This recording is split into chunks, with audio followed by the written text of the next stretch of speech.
It's just after 8 o'clock on Wednesday the 27th of September. I found myself a really nice little park up last night. I have to do this quick because I just feel the rain starting to come. This is a place called Hensych. This is about 60k-ish south of Oslo. I'm on the edge of this fjord here. I think this is all part of the network that then eventually goes out, and you go that way, you can get the ferries out to Denmark and probably off to all over really. It takes you out eventually into, I guess, I don't know what it is it the Norwegian Sea or the North Sea? I don't know how far the North Sea goes up. But yeah, I found this on Park for Night. There's another motorhome the other side of me, and then there was the one just this side that left about, I think they left about 7:30 this morning. But yeah, you're in this little inlet here. There's a marina over there. During the evening there'll be a couple of boats coming in. It was a little bit noisy. There's a garage just behind us. There's like a mechanic's garage. I think they're doing up old bangers and what have not. So you'd hear the of the old air gun going and backfiring of exhausts and what have not. And they were going till about, I don't know, about 9 in the evening, maybe a bit later. And then you got your version of Norwegian chavs pulled up in a car. I'm pretty sure my neighbour this side, I think they might have got out because I heard the door go, and the next minute the car buggers off. But yeah, there's a few fishermen out there on the jetty this morning and that. I'm not bad sleep. I was on a bit of a tilt. And you're always a bit paranoid when you're near water. You think, oh God, what happened if my handbrake failed and everything like that? But I don't know if you can see it, but I'm butted right up against the rock. There are a number of rocks here. You see, had I done this properly, I would have reversed in, so I had the overhang. But the way that the motorhome's already here, it meant that I was always going to be hitting the rock, because I do stick out quite a bit more than what the other motorhomes did. But this is a dead end. You can't drive up this way. There's like a path. It looks like it goes up. The footpath goes for a walk there, which I think would be nice to do. But unfortunately, I don't have time to do that. But yeah, I had a pretty decent sleep. Got to bed quite early. I was in bed by 10 last night. But this is my farewell now to Norway. But yeah, this is me, where I'm only literally about 20k, if that, from the Swedish border. So I'm going to get on the road early today, and the reason why is because I've got a bit of a drive. I don't want to drive as long as I did yesterday. I mean, I got here about just after 7 o'clock last night, and I'd been on the road since 9:30, I think it was. So that was a lot of driving.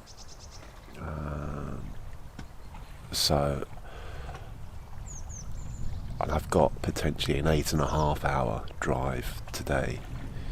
So I just thought, you know what, I'll get going. I managed to book my ticket for the ferry. So there's a ferry that goes from Helsingborg in Sweden to Helsingfors in Denmark. So that's booked for 2:30. So I kind of gave myself enough time to get there for about 1 o'clock-ish, and maybe incorporating a stop to get some lunch somewhere or what have not. So yeah, I shall be departing Norway in the next few minutes, and then leaving it probably in the next half hour or so, and then I'll be back in Sweden again. Also, I allowed myself time just in case I get stopped at the border in Sweden again. I was expecting to be stopped here in Norway, but I didn't at all. yeah, and then beeline for Odense this evening, and I first thing this morning I just watched the Patreon video of Ash, where he's out in the middle of the lake on his own, and it was just so incredible to see that footage of his, all of that B-roll, and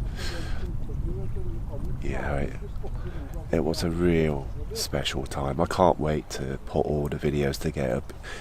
It'd be a long series, by the way, like stupidly long, because there's a lot of content. I mean, it took me God knows how long just to download the content from yesterday. I mean, yesterday's epic journey through the Rondin, or the Blue Mountains, was just absolutely mesmerising. It was so beautiful. I can't wait to put all of that stuff together for you guys. So yeah, this trip, by the time I get back to York, is probably going to be 20 episodes or more. So that's content for the next half a year or whatever for me anyway.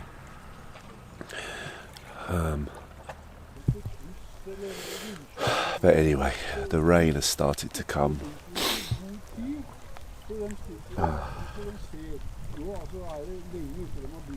This is the first time I've heard Norwegian spoke since I've been here.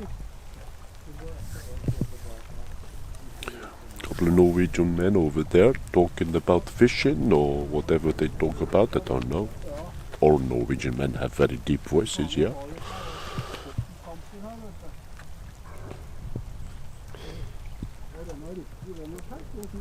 Anyway, it's a grey day. Maybe it'll clear up, I don't know. But I've lucked out with the last 2 days in Norway, and I'm definitely going to come back here for sure. I want to do all of the west coast and all of those roads. In fact, that app or the website that Ash had found, where it had the Rondin route that I did yesterday, it had all the other routes. I think there's like 10 best roads to drive in Norway or something, and most of them are all on the west coast, you know, doing those stupid bridges that go across the fjords and everything like that. So one day I'll come back and do those for sure.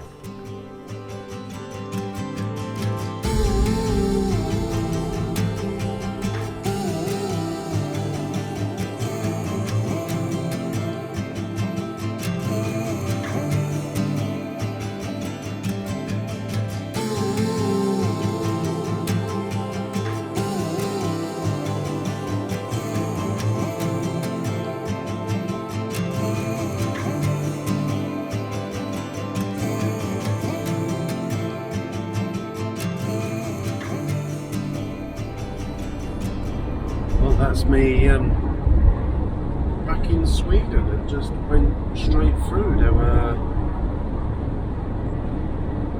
no police, no nothing. Just looking behind me to check, you know, so we don't get pulled over on the road. That was really weird.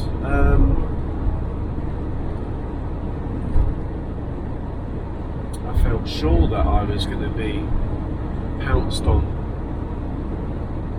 Sweden into Norway, but if not, most definitely Norway into Sweden. And yet both borders, there's just nobody there. It was just straight through. I mean, it was only where, if you've got something to declare, like all of the trucks and everything, when they go into a special marker,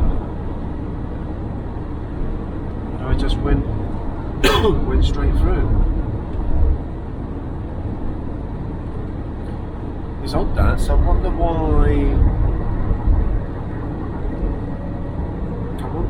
they have such a presence on the Danish side, because I thought Denmark, I kind of always included Denmark as another sort of Scandinavian country.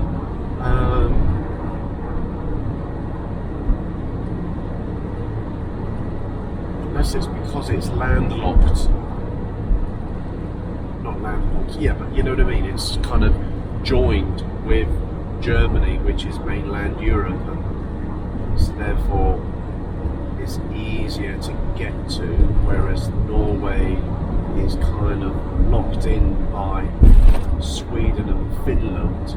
So if you were coming out of Norway, you would have theoretically already gone in through a customs port, through airport or the port,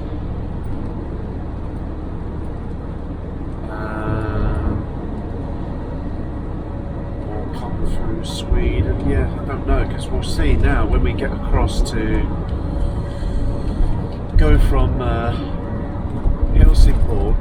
It's only a short ferry crossing. I think it's only like 20 minutes or something across to get to Helsingfors. On the Danish side, we'll see whether there's anything there. That'll be interesting. Hey, you know, it's one less thing to worry about. Now, I saw a sign for a Max. I think Max is a kind of Swedish burger chain.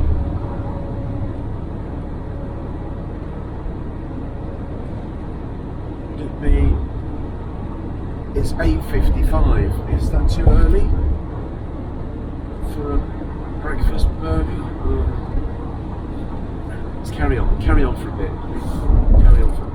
I actually am thinking about seeing if I can find off this highway, or I think this is actually a proper motorway, this one.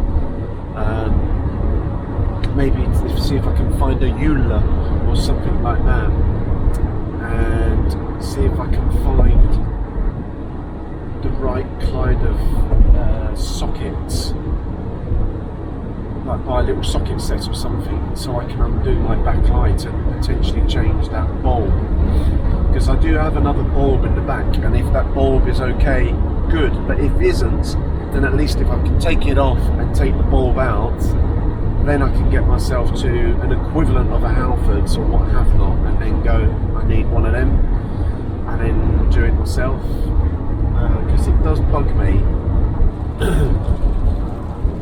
So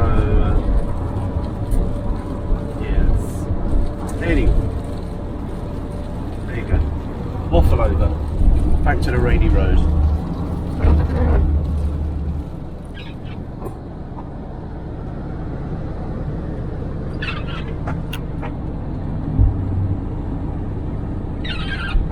That was good. I didn't stop at the Max.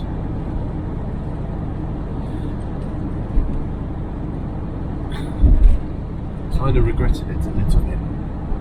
Hey, fingers crossed, there might be another one further up the road. I just couldn't justify having a burger at 9 o'clock in the morning. 10 o'clock though.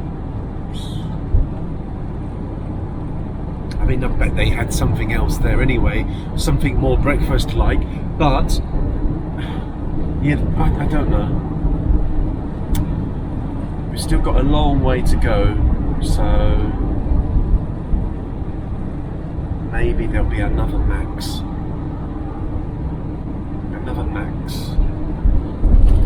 On the road, with its delights and its delectable feasts of processed meats and goodness knows what buns and oh wow.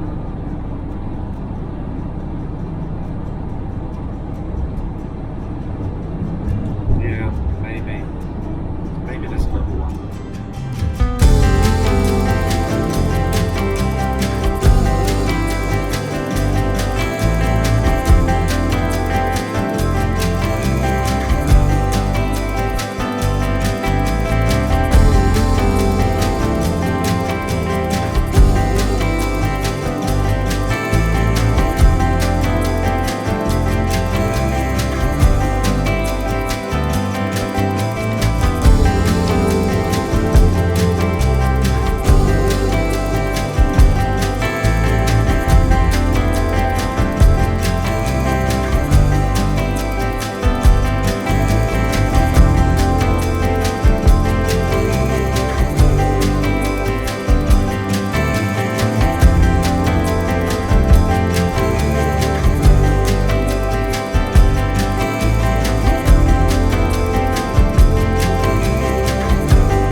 much luck today with the motorway. There's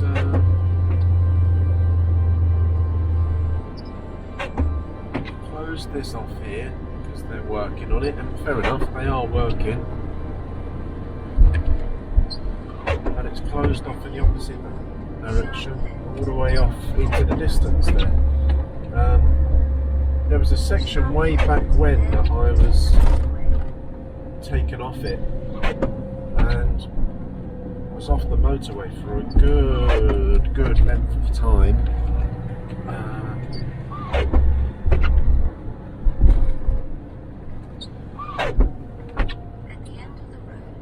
Yeah, section just closed off for miles and miles. And now we've got another closed off section. Turn left, then make a U-turn. So we have to follow the old deviations.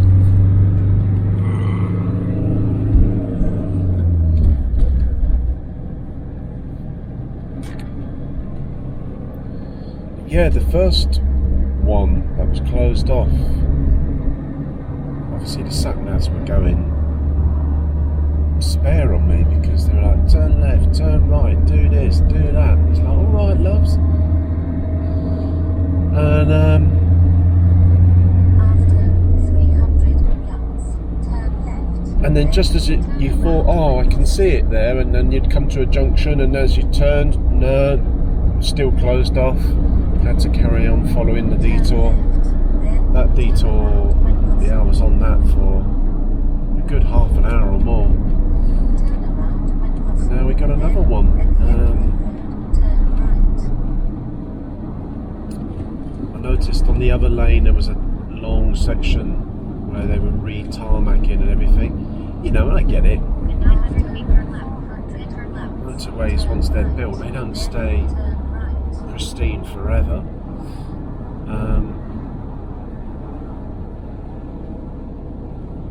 Of course, the worrying thing is, where's he off to now? Have we got to go down here? Turn right. Yes. Then turn right.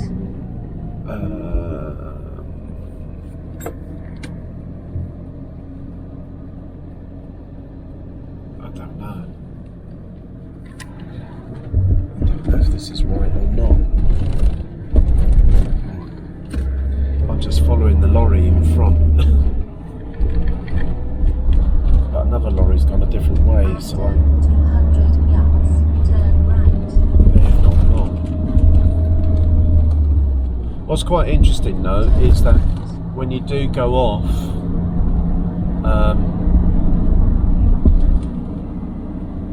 and you're just following these smaller roads, it's quite interesting because this road that we're on now, this probably would have been the main road between, you know, Oslo and Gothenburg.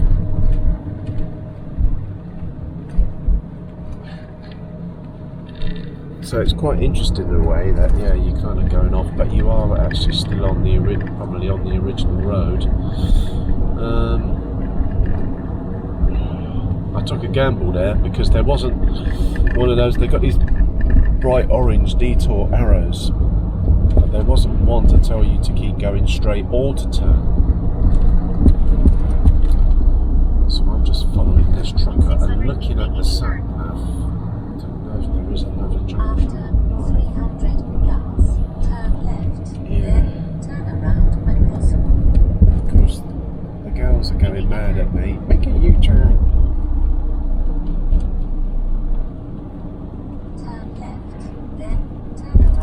I mean, we're okay because I did leave with a chunk of change spare, but I also want to stop and get some breakfast at some point, or, you know, brunch, and potentially if I could get to a Eula or a Halford's equivalent and get a bulb or whatever for the back.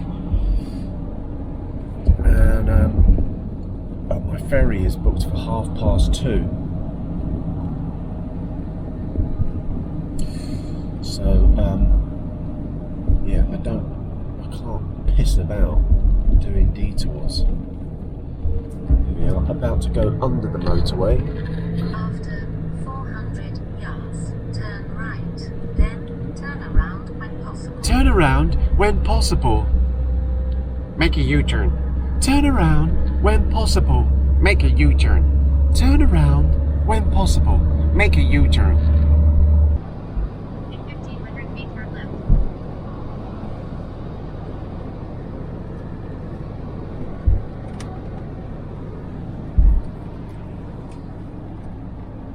So Sweden does have, After 300 yards, you know, turn left. its industrial bits. It's not all pretty, you know, because at some point it's got to make noise and dirt somewhere. Turn left. So let's see if I can get back on the motorway here.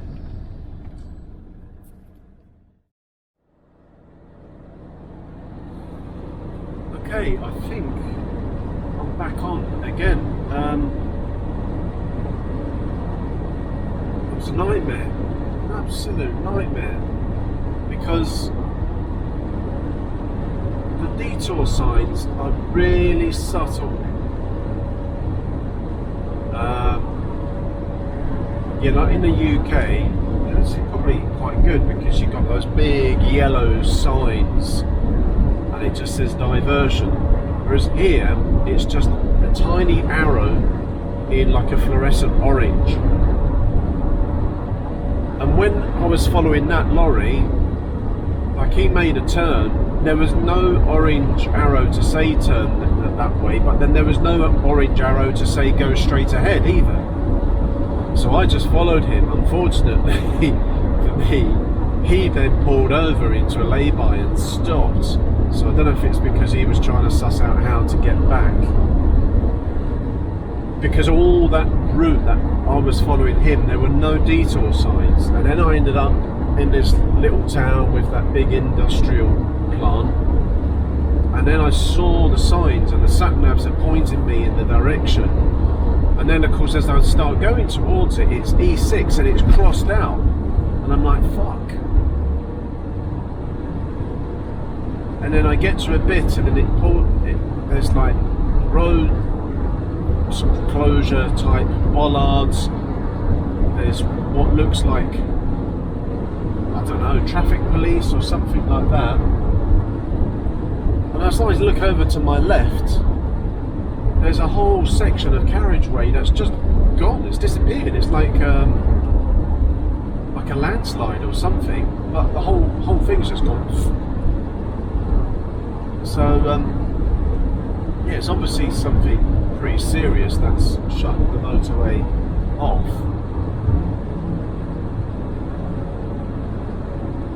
But I will say it's yeah, trying to find another way isn't as easy. I mean, yes, I mean when I look at this now, like I can see a road. I don't know if I'll show it. I don't know if it will come up on the camera. But on there, on Maps.me, there is actually a road that is kind of following to the right here. Keep your eye on the road, Robert. There, almost following the line of the motorway. So that presumably would have been the main road. So if you've got a map like that, which is quite good, Maps.me is very useful for that because it gives you almost like an atlas view, and you can zoom in and zoom out, etc. You can see the road layout in map form, and therefore you can see ahead and everything like that. So I could have always just followed that. But yeah, that's taken some time off my journey.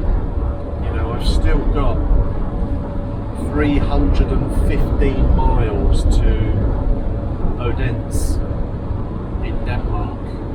When I left this morning, I think it was about 415 thereabouts. So I've only done 100 miles, and I left at 8:30, and it's now quarter to 11.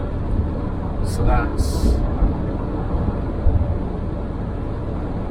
2.25 hours to do 100 miles. Yeah. So it's a bit slow. So just as well I haven't stopped for burgers yet. I'm going to get to Gothenburg. I think Gothenburg's my goal. Get there, get the other side of Gothenburg, because Gothenburg to Helsingfors I don't think it's too far. I really don't know how far Gothenburg is. That's the problem with sat-navs, because you can put in the waypoints, but then it works out, like here it's telling me that there is some kind of turn in 20 miles. Industrieweg, whatever that means. So hang on, here comes a sign. Maybe this is going to tell me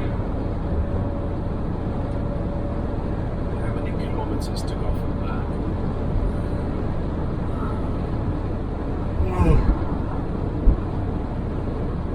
I've had no coffee, nothing this morning.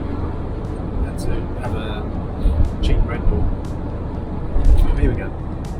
Ah, not too bad. Gothenburg, 34 kilometres.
Gothenburg. Had some kind of similarities to Oslo in a way. It was, yeah, just sort of modern blocks in the downtown area. And just as you came out of the city, there's a big theme park with roller coasters and stuff like that. Oslo had one as well. Yeah, just went through Gothenburg, and what's really weird, the next lot of signs now are just going Malmo, so obviously Malmo's sort of a bigger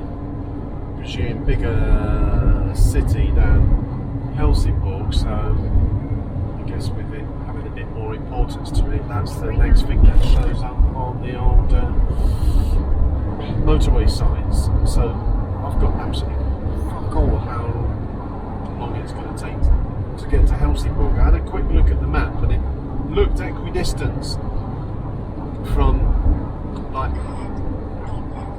Gothenburg to Oslo, and Gothenburg to Helsingborg looked roughly the same. So if that's the case, it's going to be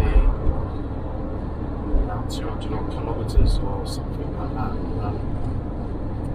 I don't know because they won't tell me.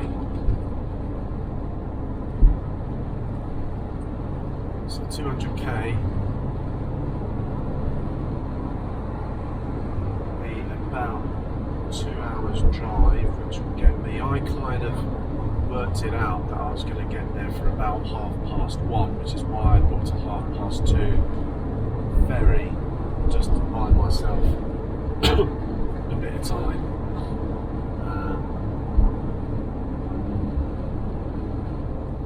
I think with the ferries you can get anything an hour before or an hour after the departure that you booked as well, if there's space. So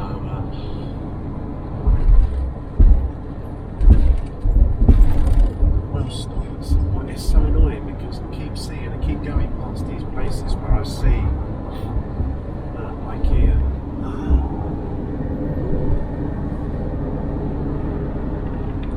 Get some furniture in the back of the van. I see these big industrial places, and there's Mackie D's, and I wanted to pop into a Ulanzi maybe to see if I could find. There's a bit. Oh look, there's a Willys over there as well.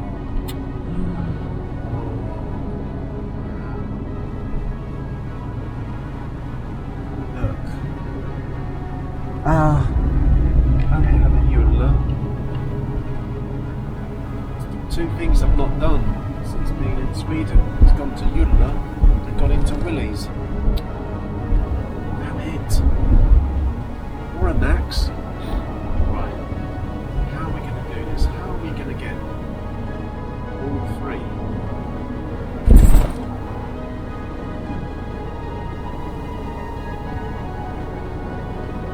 Surely Hensych, you've got to come up trumps for me.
Get there for what Google Maps said, which is about 1:30.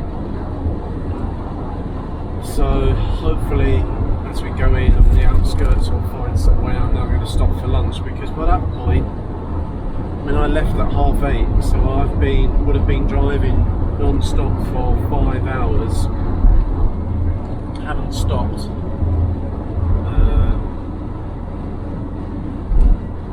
Anything to eat, well, about 6 biscuits, and drink a fake Red Bull. That's it, no coffee, no nothing, so yeah, I'm pretty hungry now, so we'll get something to eat, and at least that way we know that we're sort of in the region of Hensych. So to get to the ferry port shouldn't take too long for.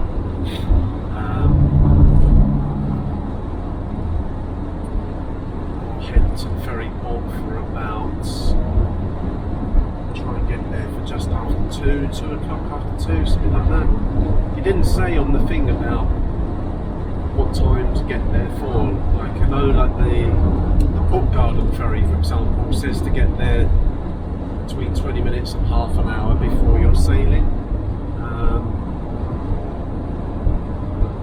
But this one didn't kind of give you a time, but because it's a 20-minute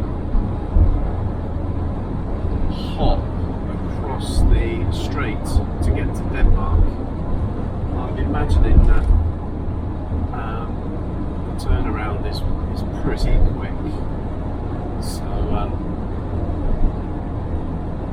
I looked at the timetable, there's just the 2 ferries that they've got. So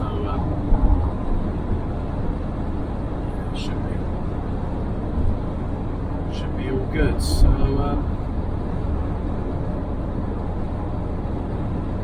yeah, it's been an interesting drive. So with those diversions kind of slowed us up a little bit. We've had the occasional road work, you know, like now we have to slow down to 70. And we do, we drop down a gear, everybody's happy.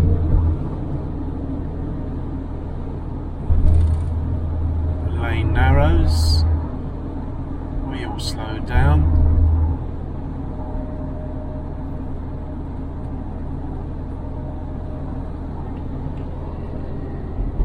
More importantly is that we don't stop.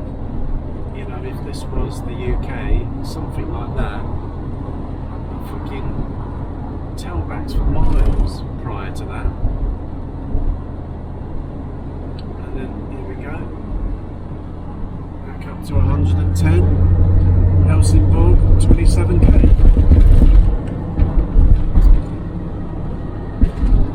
Brilliant. Absolutely love driving over here. So, yeah, I copped out, didn't I? I ended up going to the Golden Arches, underneath the Golden Arches.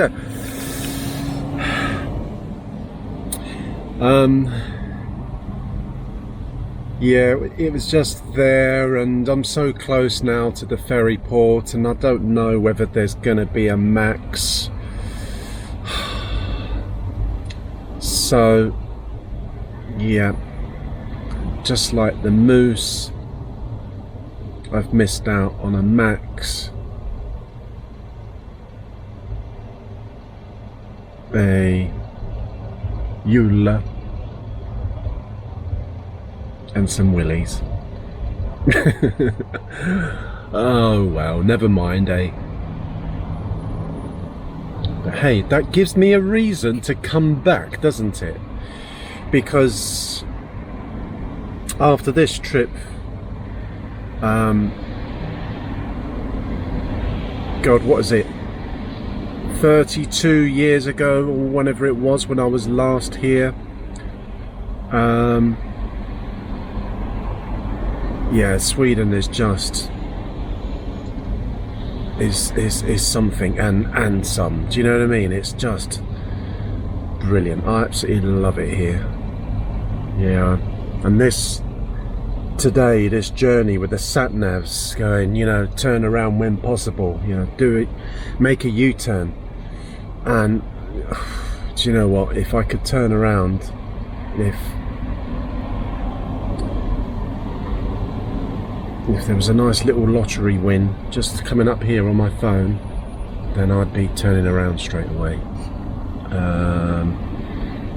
It's brilliant here. I've absolutely fucking loved it. I've had such a great time. Experienced some incredible scenery and stuff like that.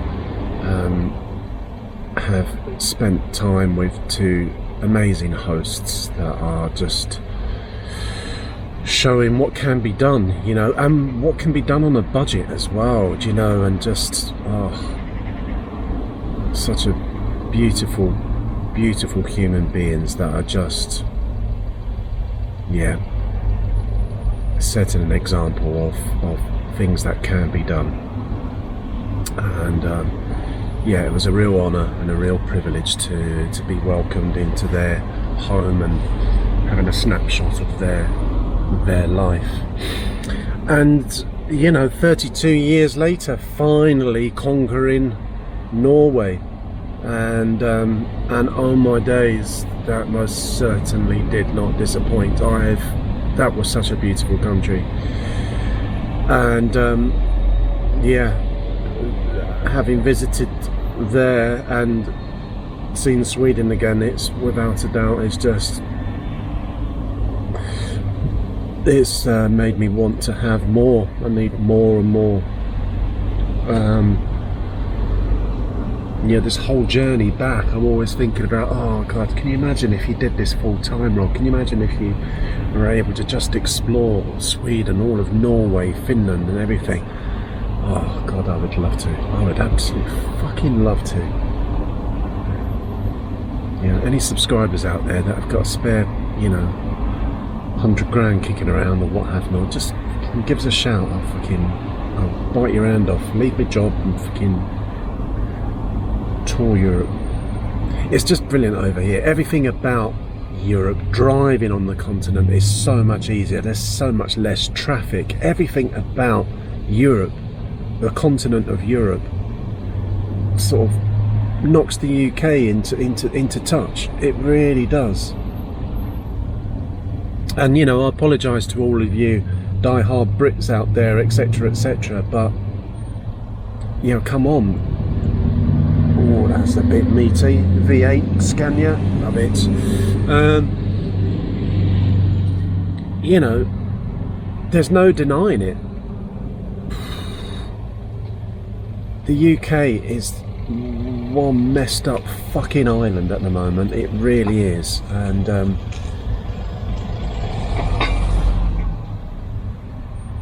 do you know, I think of now the UK is a luxury yacht, because its government and everything about it and the system is only there to line the pockets of the rich. That's all it is. Everything, the whole system is geared for those that are rich, and if you're poor, lower middle class, you're fucked basically. You're absolutely fucked, and that's the way the UK's geared up. It just doesn't give a shit.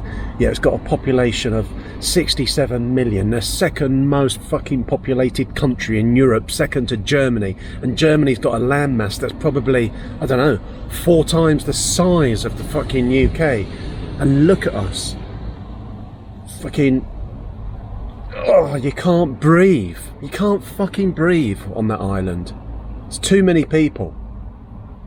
And it's run by a bunch of cunts, and whoever the next government is, whether it's Labour, whoever it is, they're all a fucking bunch of cunts, because all they're designed to do is to look after each other.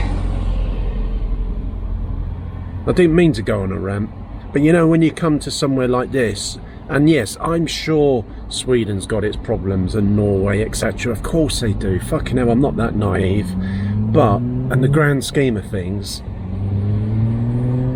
the life and everything that they have in Europe fucking far outshines what goes on in the UK by a long fucking chalk.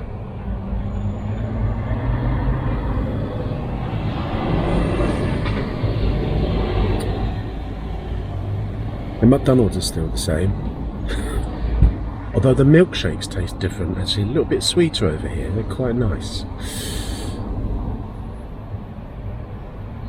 So that's my rant, but it's also my farewell to Sweden, and God willing, save the pennies, hopefully not 3 years, but who knows, maybe it would be another 3 years, I'll come back here again, and hopefully, who knows, still in Neo, who's been an absolute trooper. Gosh, I love you, Neo.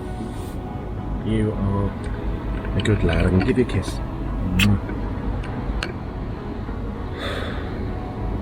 So I'll see you on the other side, in another part of Europe, in a country that yes, I visited only, what, a week and a half ago, whenever it was that I drove through it, but another country that is dear to my heart in one way or another. So we'll talk to you on the other side. Bye bye.